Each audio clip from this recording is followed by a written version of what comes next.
Kenaikan kasus varian Omikron di DKI Jakarta kembali berlakukan PPKM level 2 mulai 4 Januari hingga 17 Januari 2022. Namun di sisi lain pembelajaran tatap muka berjalan 100%. DKI Jakarta kembali naik status pemberlakuan pembatasan kegiatan masyarakat ke level 2. Keputusan dinaikannya kembali status menjadi PPKM level 2 berselang sehari setelah Wakil Gubernur DKI Jakarta Ahmad Riza Patria mengumumkan kenaikan kasus COVID-19 varian Omikron.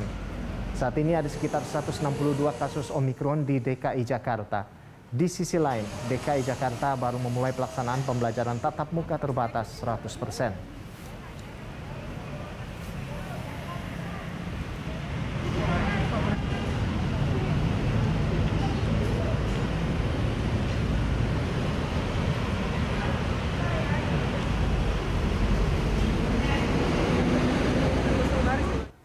Untuk mengetahui informasi terkini terkait sekolah tatap muka yang berlangsung 100%, kita langsung bergabung bersama dengan rekan Nadia Hutagalung dan juru kamera Feriska Emmanuel di SMP 115 Tebet, Jakarta Selatan. Iya, Nadia, dari pantauan Anda, seperti apa suasana pembelajaran tatap muka di sana yang sudah melakukan dengan kapasitas 100%? Ya, Rolando dan juga pemirsa, hari ini merupakan hari ketiga untuk Pemprov DKI Jakarta menggelar pembelajaran tatap muka atau PTM dengan kapasitas 100% di sejumlah sekolah. Salah satunya di tempat kami berada saat ini, yaitu di SMP Negeri 115 Jakarta. Dan saat ini memang untuk pembelajaran sudah selesai, di mana untuk sistem pembelajaran tatap muka dilakukan selama 6 jam, yaitu dari pukul 6 sampai dengan di pukul 12 waktu Indonesia Barat. Untuk situasi pembelajaran tatap muka, memang untuk kapasitas 100% sangat terlihat begitu suasananya di SMP Negeri 115 Jakarta ini. Sejak pagi tadi, di mana siswa satu persatu masuk ke kawasan sekolah, kemudian saat ini kita juga bisa melihat bahwa di setiap sudut kawasan sekolah ini terlihat siswa-siswi berseragam untuk hari ini pramuka. Mereka beraktivitas di sekolah. Kami melihat ada yang melakukan kegiatan praktik untuk pembelajaran, dan tentu saja di dalam kelas ini seluruh bangku terlihat dipenuhi oleh pelajar yang mengikuti pembelajaran secara tatap muka. Adapun informasi yang kami dapatkan dari Kepala Sekolah SMP Negeri 115 Jakarta, yaitu Sindung Ernawati, menyebut memang tidak 100% orang tua menyetujui anak-anaknya untuk kembali mengikuti sistem pembelajaran secara tatap muka. Namun saat ini pihak sekolah masih berproses begitu untuk kemudian menanyakan apakah penyebab dari anak-anak orang tua tersebut tidak dapat menghadiri sistem pelajaran secara tatap muka untuk selama 3 hari terakhir ini. Dan nantinya apabila memang orang tua meminta agar anak-anaknya tetap belajar secara daring, pihak sekolah pun mengatakan akan memfasilitasi keinginan dari orang tua tersebut, dan untuk sistem daring juga sudah dipersiapkan oleh pihak sekolah SMP Negeri 115 Jakarta sendiri. Selain itu, juga pihak sekolah bekerja sama dengan pihak Dinas Kesehatan untuk melakukan penelusuran atau pelacakan terhadap kasus COVID-19 yang ada di sekolah, sehingga nantinya apabila memang ditemukan ada kasus COVID-19 di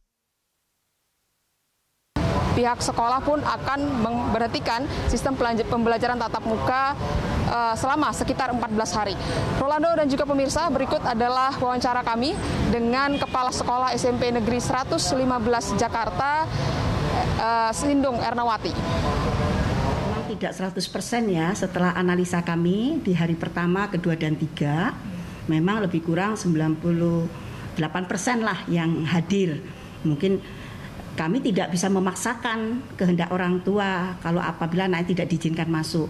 Kami hanya sebagai tim pelaksana di SKB sesuai SKB 4 Menteri ya, nomor 5 tahun 2021, dan surat keputusan dari Dinas Pendidikan nomor 1363 tahun 2021, tetap kita menyelenggarakan tatap muka terbatas di era Covid ini, diusahakan berjalan seoptimal dan sesuai harapan yang dihimbau oleh Dinas Pendidikan DKI Jakarta.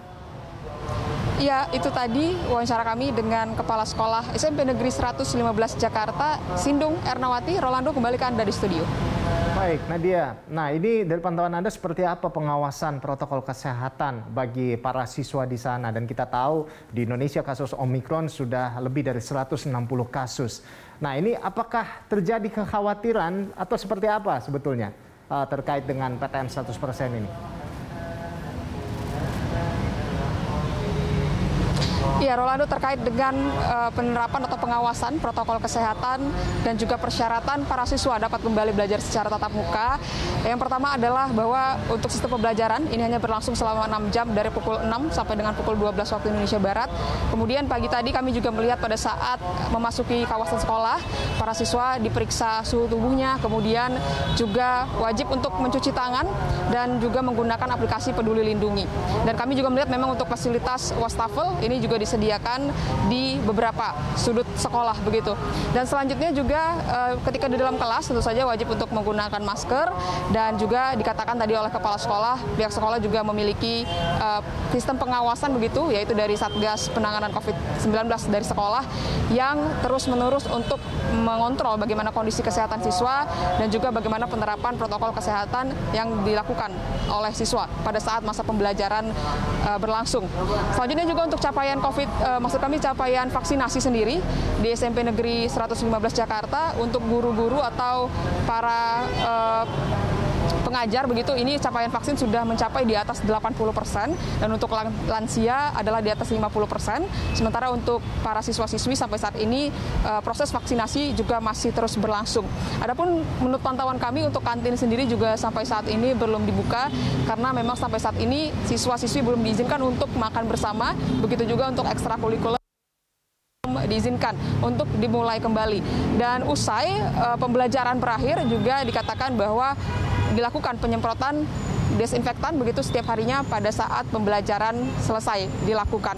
Memang menurut pantauan kami di mana saat ini pembelajaran secara tatap muka atau PTM secara 100% ini berlangsung begitu, di mana saat ini juga seiring dengan kenaikan varian Omikron dan juga di mana Pemprov DKI Jakarta juga menaikkan PPKM di Jakarta menjadi level 2 memang harus dilakukan, dan juga dengan pengawasan yang sangat hati-hati dengan persiapan atau kesiapan dari pihak sekolah yang matang dan juga warga sekolah yang tentunya disiplin untuk menerapkan protokol kesehatan.